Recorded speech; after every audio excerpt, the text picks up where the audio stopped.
இன்னும் 1 வருஷமோ 2 வருஷமோ தான் இருக்க போகுது. ஏன் இந்த பல்ல போட்டு வெளுத்து வாங்குறீங்க? பாவம், பொழைச்சு போட்டு விட்டுருங்க. போங்கடா ஓட்டாண்டிகளா. சின்ன பிள்ளையில உங்களுக்கு பல்லு முளைக்காம இருந்தப்போ நான் தான் நெல் எடுத்து கீறி விட்டு உங்களுக்கு பல்லு முளைக்க வச்சேன். என்னையே கிண்டல் பண்றீங்களா? ஓடுங்கடா. என்னங்க காலையிலேயே வம்புக்கு வந்துட்டாங்களா? உங்களுக்கு அவங்களுக்கு வேற வேலையே இல்ல. சரி, வயலுக்கு போனீல, என்னாச்சு?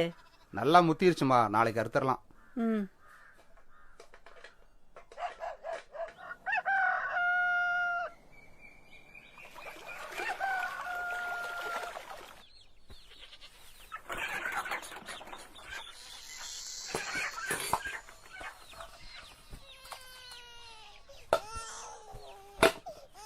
பேர அழுகுறான், போய் பாருங்க.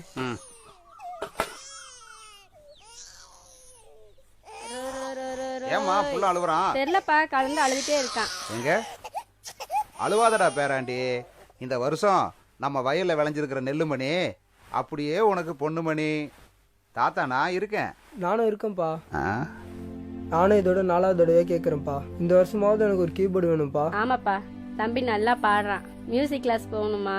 கீபோர்டு வாங்கி கொடுத்துருங்கப்பா.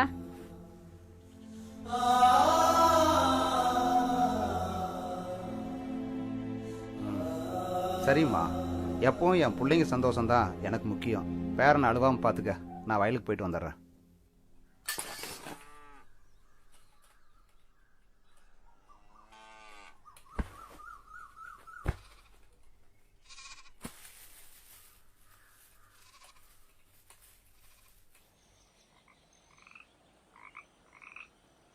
என்னங்க, நம்ம மவளுக்கு தலைப்பிரசவமாயி 3 மாசம் ஆச்சுங்க.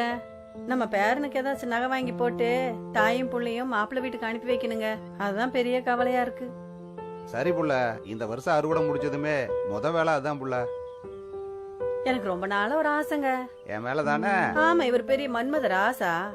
பேரம் பேத்தி எடுத்ததுக்கு அப்புறம் ஆசையை பாரு.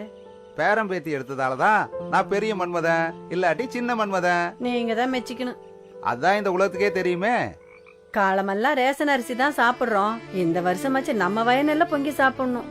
அதுக்கு என்ன புள்ள, இந்த வருஷம் தான் நல்லா விளைஞ்சிருக்கே. ஒரு மூடை எடுத்து வச்சு பொங்கி சாப்பிட்டா போகுது. சரிங்க.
அப்பாடா, ரொம்ப சந்தோஷமா இருக்குங்க. முதல்ல நம்ம பேரனுக்கு கழுத்துக்கு சங்கிலி, இடுப்புக்கு அரணா, விரலுக்கு மோதிரம், காலுக்கு கொலுசு வாங்கி கொடுத்துருணுங்க. சரிம்மா, கஷ்டப்பட்டு உழைச்சோம். நம்மளுக்கு இவ்வளவு இருக்கு. நம்மளுக்காக உழைச்ச அந்த 2 ஜீவனுக்கு இதான் இருக்கு. இத சாக்குல கட்டு. சரிங்க. அதான் நீ இதை அள்ளிக்கிட்டு நான் மூட்டையை வீட்டுல வச்சுட்டு வந்துடுறேன். ஏயா சின்ன கண்ணு, உன் மைனை காலேஜில் சேர்க்கணும்னு பணம் வாங்கினேன், வருஷம் ஒன்று ஆச்சு, எங்கேயா காசு? வெள்ளாம் வேலை சொன்ன தரேன்னு சொன்னேன், வட்டியை கணக்கு பண்ணா இருக்கதே பத்தாது போல இருக்க.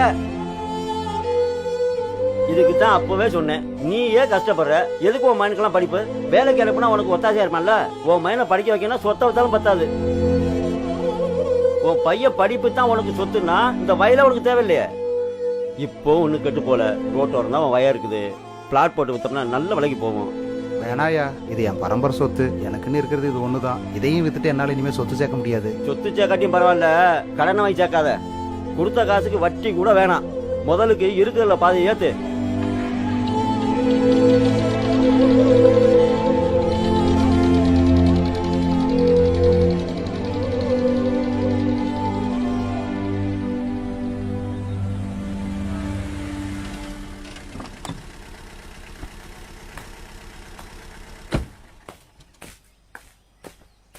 ஏப்பா, மவனுக்கு தலைப்பிரசவம் செலவுக்கு காசு இல்லைன்னு தானே வந்து நின்ன. விவசாயம் பண்ணி தாரேன்னு தானே சொன்னேன்.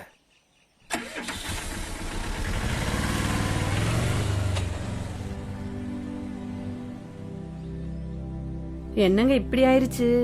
என்ன பண்றது, ஒரு வருஷத்துக்கு முன்னால வாங்கின கடன். இந்த ஒரு மூட்டை நெல்லு அடுத்த போகத்துக்கு விதை நெல்லுமா? சரிங்க, காலமெல்லாம் ரேஷன் அரிசி தான் சாப்பிடுறோம், இந்த வருஷமாச்சு நம்ம வயநெல்ல பொங்கி சாப்பிடணும்.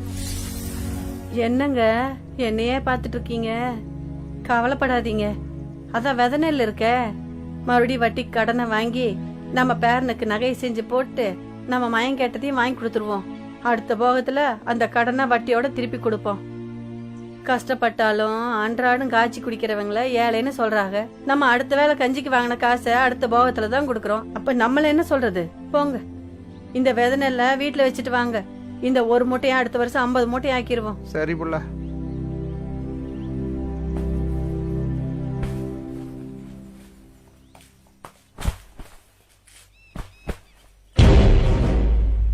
என்னைய ஒரு மூட்டையை வச்சிருக்க? அப்ப நான் கொடுத்த உரத்துக்கு காசு? சரி, கடன் வாங்கினது விவசாயம் பண்ணி கடனை கொடுத்துட்ட. விவசாயம் பண்றது கடன் கொடுத்த வேணாம், அப்ப நான் இழிச்ச வேணா? நல்லா இருக்க. உன்னெல்லாம் களை வரைக்கும் விட்டுக்க கூடாது, வயலோட சேர்த்து தூக்கிக்கணும். அடுத்த போகத்துக்கு வருவேல, வா உன்னை அப்ப வச்சுக்கிறேன். முதல்ல இந்த மூட்டையை வண்டியில ஏத்தியா.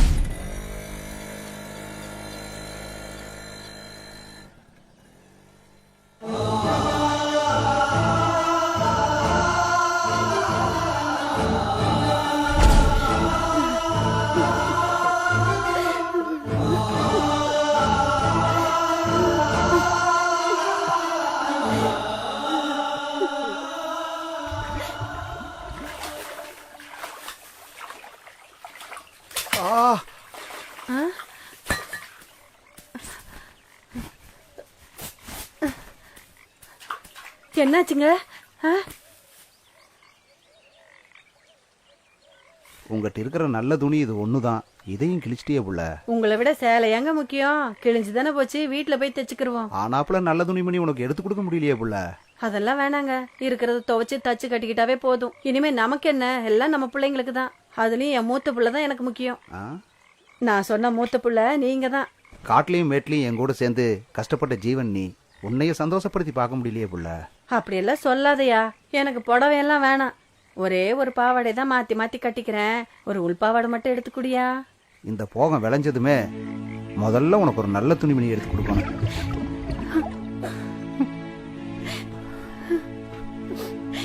என்ன கஷ்டப்படுத்த மாட்டேன்னு சொன்னீங்க, இப்ப கஷ்டப்படுத்துறீங்க. ஆமாயா, நீ கலங்கி நின்னா நான் சந்தோஷப்படுவேனா? நீ சேலை வாங்கி தரணும், நகை வாங்கி தரணும்ன்றதெல்லாம் சந்தோஷம் இல்ல. எந்த கஷ்டம் வந்தாலும் நீ கலங்காம இருக்கணும், அதுதான் எனக்கு சந்தோஷம். வாயா வீட்டுக்கு போலாம். சின்ன புள்ள மாதிரி அழுதுகிட்டு. ஆமா புள்ள, நம்ம சின்ன புள்ளதான். சின்ன புள்ள வெல்லாம வீடு வந்து சேராது, விடு. பசியை புதைத்து நெல்மணி விதைத்து அறுவடை செய்தானோ, சிறுகூடல் பெருங்கூடல் அறுவடை செய்தானோ, பாருலகின் பசி போக்கிட ஏறு பிடித்தான் சோறு போட்டிட, வெள்ளாம செய்து வெல்லாமல் போனானோ. ஏறு பூட்டிய காளைகளின் பசிக்கு தவிடாகும் கருக்கையும் இவர்களின் வாழ்க்கையும் செவிடாய் போனதோ. விதை விதைத்தவன் விதை அறுப்பான், இவன் எதை விதைத்தான் வினை அறுப்பதற்கு கதிரவன் விழுகிறான். நாளை எழுவதற்கு கதிர் அறுத்தவன் அழுகிறான். நாளை மடிவதற்கு இதுதான் விதியோ, பதில் யார் சொல்வார்?